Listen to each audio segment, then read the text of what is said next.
Hello friends, आपका बहुत बहुत स्वागत है हमारे चैनल सरकारी नौकरी में। जैसा कि आप स्क्रीन पर देख पा रहे हैं, इंडियन कॉन्स्टिट्यूशन जो अपना भारत का संविधान है, इसमें भाग 5 संघ, जिसमें अध्याय 1 कार्यपाल का अपन पढ़ रहे थे। इसके अंतर्गत राष्ट्रपति और उपराष्ट्रपति आते हैं, जिसमें हम अनुच्छेद 61 के बारे में इस वीडियो में जानेंगे, इसलिए वीडियो के अंत तक जरूर बने रहें। इससे पहले के जो अनुच्छेद हैं उनके बारे में पढ़ना है, समझना चाहते हैं तो डिस्क्रिप्शन में भाई सबकी प्लेलिस्ट सहित लिंक दे रखी है, आप जाके वहाँ से पढ़ सकते हैं और इंपॉर्टेंट क्वेश्चन नोट कर सकते हैं। तो चलो अनुच्छेद 61 के बारे में पढ़ते हैं। इससे पहले जो चैनल पर नए हैं, चैनल को सब्सक्राइब कर लो, बेल आइकन दबा लो, जिससे वीडियो की नोटिफिकेशन टाइम टू टाइम आपसे पहुंचती चले।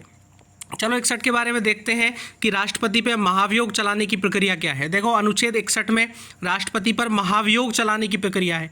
मैंने आपको अभी कुछ टाइम पहले कुछ वीडियो में मैंने बताया था कि राष्ट्रपति का चुनाव होता है, राष्ट्रपति के चुनाव की प्रक्रिया समझाई थी, उसके बाद राष्ट्रपति की पदावधि समझाई थी, फिर पुनर्निर्वाचन की व्यवस्था बताई थी, इसके बाद मैंने शर्तें बताई थी, इसके बाद मैंने आपको इसकी दशा बताई थी, इसके बाद मैंने आपको कहा था शर्तों में कि जो राष्ट्रपति है, पदावधि में मैंने बताया था कि जो राष्ट्रपति है 5 वर्ष तक शासन कर सकता है, मतलब 5 वर्ष तक वो अपने पद पर रह सकता है। उसके बाद दूसरी कंडीशन बताई थी कि वो त्यागपत्र अपना देना चाहे तो त्यागपत्र दे सकता है, और किसको देगा? उपराष्ट्रपति को देगा, ठीक है ना। उसके बाद दूसरी चीज़ एक मैंने इंपॉर्टेंट जो बताई थी कि यदि सदन चाहे तो अनुच्छेद 61 का प्रयोग करते हुए महाभियोग की प्रक्रिया के द्वारा राष्ट्रपति को हटाया जा सकता है। कब हटाया जाएगा? जब संविधान का अतिक्रमण हो रहा हो। तो इंपॉर्टेंट बात समझना कि अनुच्छेद 61 में राष्ट्रपति को हटाने का प्रोसेस है कि राष्ट्रपति को यदि पद से हटाना है क्योंकि वो संविधान का अतिक्रमण कर रहा हो। देखो, दो ही कंडीशन है, या तो संविधान का वो अतिक्रमण करे, और एक कंडीशन है कि विदेशी राष्ट्र के प्रभाव में आ जाए, मतलब दूसरे राष्ट्र के यदि वो प्रभाव में आ रहा है, या दूसरे राष्ट्र पर ज़्यादा ध्यान दे रहा है, या उनके सपोर्ट में ज़्यादा बोल रहा है, या फिर संविधान का अतिक्रमण कर रहा है। और तीसरी, यदि वो मंत्रिमंडल की बात नहीं माने, ठीक है ना, और ये बात करें अपन मंत्रिमंडल की बात नहीं माने तो इसका मतलब वो संविधान का अतिक्रमण ही कर रहा है एक तरह से।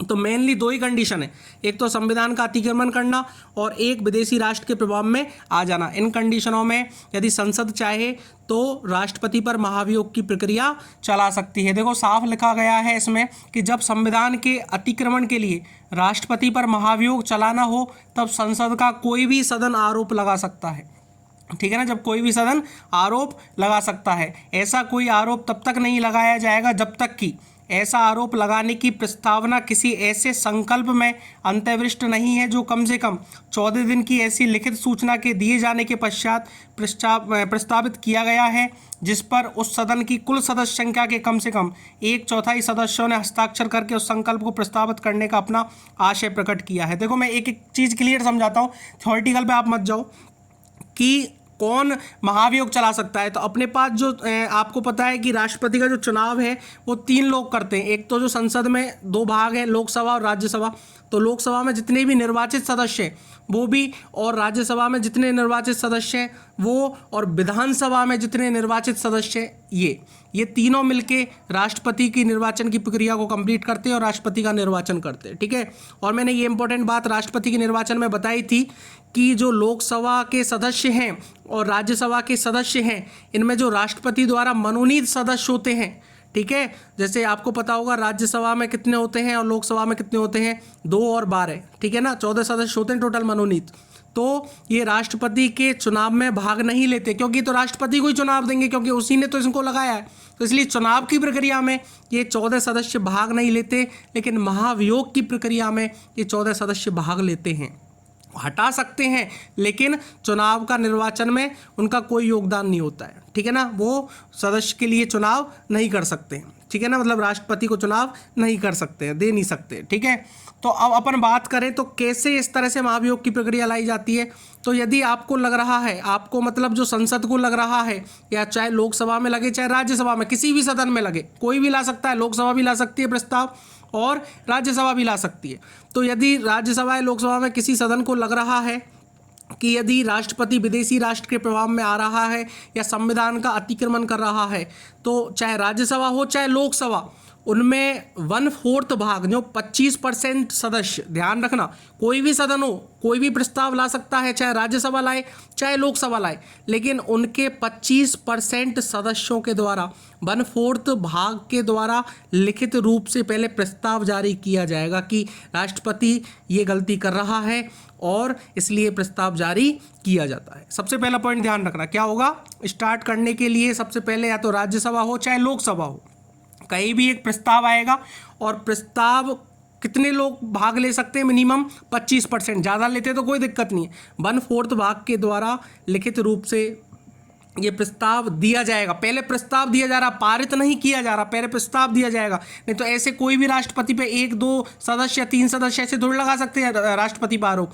जब 25% सदस्य आरोप लगा रहे हैं तो उसके बाद में जिस सदन के द्वारा ये प्रस्ताव पारित किया गया, मतलब जो प्रस्ताव दिया गया है लिखित रूप से, तो फिर ये प्रस्ताव उसी सदन में पारित किया जाएगा सबसे पहले, ठीक है ना। अब जैसे लोकसभा में मान लो ये प्रस्ताव निकला, 25% लोगों ने लिखित रूप से दे दिया कि राष्ट्रपति अतिक्रमण कर रहा है संविधान पर, ठीक है।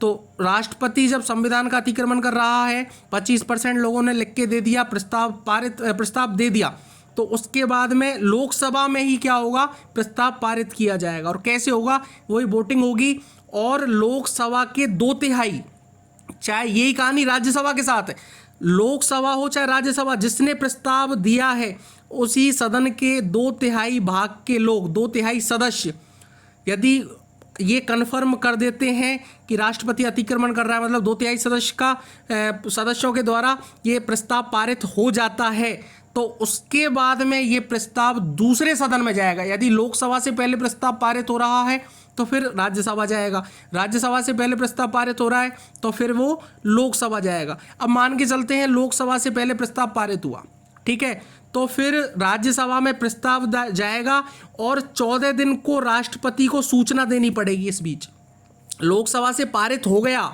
प्रस्ताव, लोकसभा से पारित हो गया, लोकसभा ने कर दिया डिसीजन कि राष्ट्रपति नहीं रहेगा, तो लोकसभा राज्यसभा को जब प्रस्ताव पहुंचाएगी, जिस दिन प्रस्ताव पहुंचाएगी तो राज्यसभा 14 दिन का टाइम रखेगी, पहले 14 दिन में राष्ट्रपति को सूचित किया जाएगा, ठीक है ना। और राष्ट्रपति को पूरा अधिकार होता है कि वह अपना हक रख सके, अपना जो विचार है कि वो गलत है या नहीं वो रख सके। और कहाँ रखेगा, दूसरे सदन में, क्योंकि पहले सदन तक तो उसको पता ही नहीं चलेगा, दूसरे सदन में वो अपना हक रखेगा। जैसे राज्यसभा में उसने अपना हक रखा, अपनी बात रखी, बात रखने के बाद यदि अब राज्यसभा के लोग भी इस बात से सहमत है कि हाँ राष्ट्रपति की गलती नहीं है, तो वो पारित नहीं करेंगे। और यदि लगता है कि राष्ट्रपति की गलती है तो राज्यसभा जो दूसरी सभा है सदन की, पहले से प्रस्ताव पारित हुआ और जो दूसरा सदन है, ठीक है ना, वहाँ से भी 2/3 सदस्यों के द्वारा यदि वो प्रस्ताव पारित हो जाता है, वहाँ पे भी 2/3 सदस्यों के द्वारा यदि प्रस्ताव पारित हो जाता है तो इस कंडीशन में राष्ट्रपति को जिस दिन प्रस्ताव पारित होता है उसी डेट से राष्ट्रपति पद से हटा दिया जाएगा, ठीक है ना।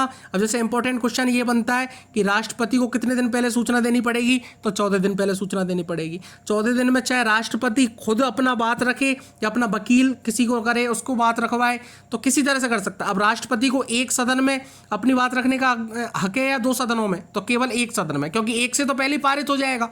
पारित होने के बाद में जब तो पता चलेगा, पारित होने के बाद सूचना देंगे राष्ट्रपति को कि ऐसे ऐसे यहाँ से पारित हो चुका है। अब 14 दिन के बाद में राज्यसभा में वोटिंग होगी, दूसरे में, मतलब राज्यसभा से पहले पारित हो रहा है तो फिर लोकसभा में होगी 14 दिन बाद, ठीक है ना। किसी एक सदन से पास होना चाहिए पहले, उसके बाद 14 दिन की इन्फॉर्मेशन दी जाती है राष्ट्रपति को और उसके बाद दूसरे सदन से फिर पारित किया जाता है। और जिस दिन दूसरे सदन से भी 2/3 बहुमत से, सुनना ध्यान से, जितने सदस्य हैं उसके 2/3 बहुमत से यदि प्रस्ताव पारित हो जाता है तो उसके बाद राष्ट्रपति को उसी डेट से राष्ट्रपति के पद से हटा दिया जाता है। तो यही प्रोसेस इसमें लिखा हुआ है आपके सामने स्क्रीनशॉट में, ठीक है। उस सदन की कुल सदस्य संख्या के कम से कम 2/3 बहुमत द्वारा ऐसा संकल्प पारित नहीं किया गया हो, ठीक है ना। जब आरोप संसद के किसी सदन द्वारा इस प्रकार लगाया गया है तब दूसरा सदन उस आरोप का अन्वेषण करेगा, मतलब दूसरे सदन में जाएगा प्रस्ताव, फिर अन्वेषण करेगा और या कराएगा, और ऐसे अन्वेषण में उपस्थित होने का तथा अपना प्रतिनिधित्व रखने का राष्ट्रपति को अधिकार होगा। मैंने समझाया कि राष्ट्रपति दूसरे सदन में क्या कर सकता है,